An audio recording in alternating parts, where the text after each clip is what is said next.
Okay, students, now we'll discuss the question number 1 of exercise 1.4 maths class 10th NCERT. The question is, without actually performing the long division, state whether the following rational number will have a terminating decimal expansion or a non-terminating repeating decimal expansion. यानी हमें जो number दिया जाएगा P by Q की form में तो होगा ही, क्योंकि वो रैशनल नंबर है ही. ऐसा बोला गया है कि जो नंबर गिवन है वो रैशनल नंबर ही है, बट हमें डिवाइड नहीं करके देखना है, हमें दिखाना है, हमें डिवाइड करके नहीं बताना है कि भाई रिपीटिंग है या non repeating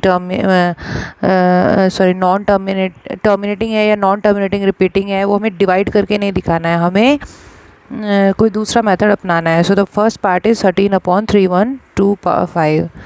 13/3125.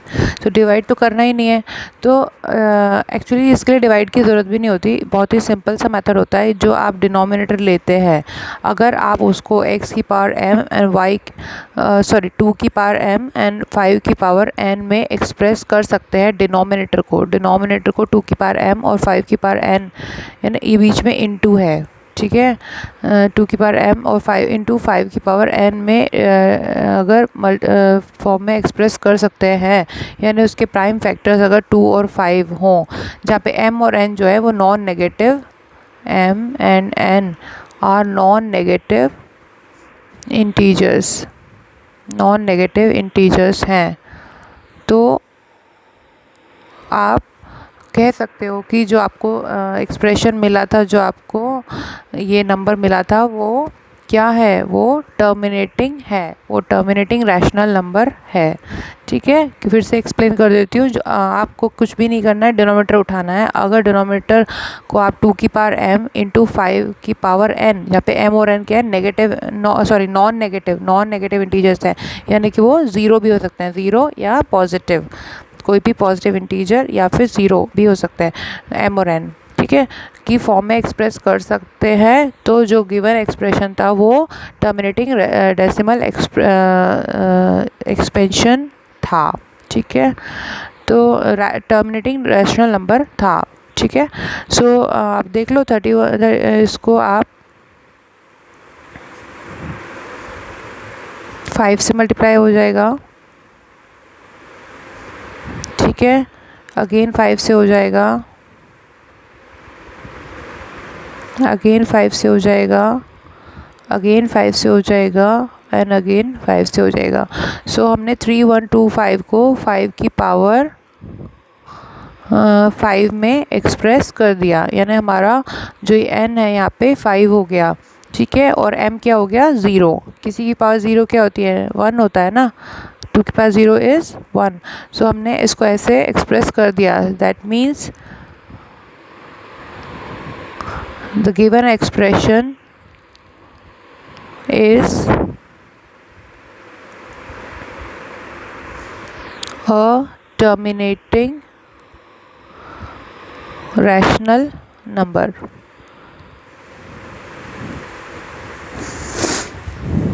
Okay, now the second question.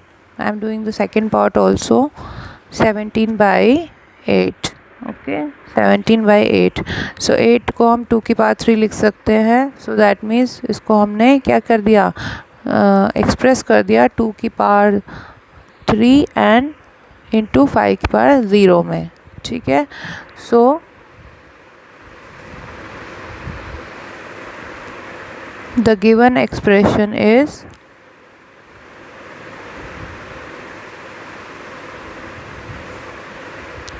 terminating rational number, ठीक है. ओके,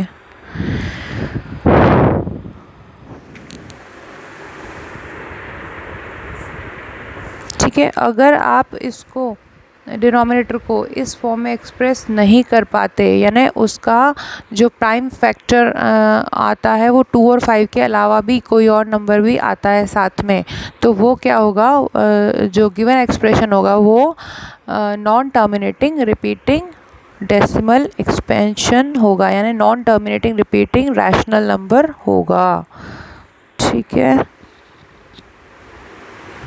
फॉर एग्ज़ाम्पल मैं एक एग्ज़ाम्पल लेती हूँ. इसमें पार्ट 10 है, 77/210, 77/210, इसमें डिनोमिनेटर क्या है 210, ठीक है। 210 को आप कर लो कन्वर्ट, 3 7 जा 21 और ये हो गया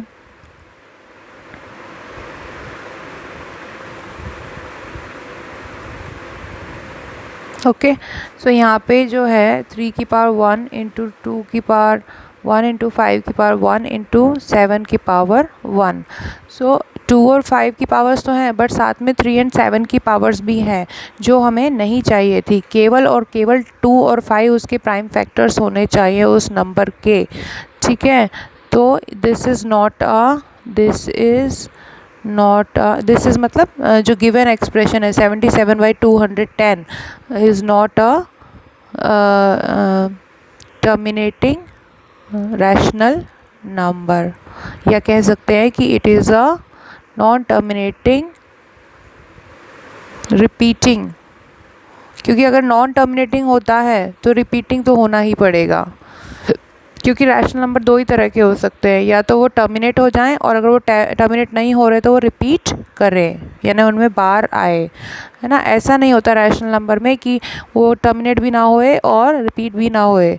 जो नंबर्स टर्मिनेट भी नहीं होते और रिपीट भी नहीं करते और बढ़ते चले जाता है उनका डिवीजन, उनको इर्रेशनल नंबर कहते हैं। लेकिन हमें तो यहाँ दिया ही गया था कि जो गिवन नंबर्स हैं वो रैशनल नंबर्स हैं, सिर्फ हमें बताना था कि वो जो रैशनल नंबर हमें गिवन है वो टर्मिनेटिंग है या नॉन टर्मिनेटिंग रिपीटिंग है, ठीक है। ओके।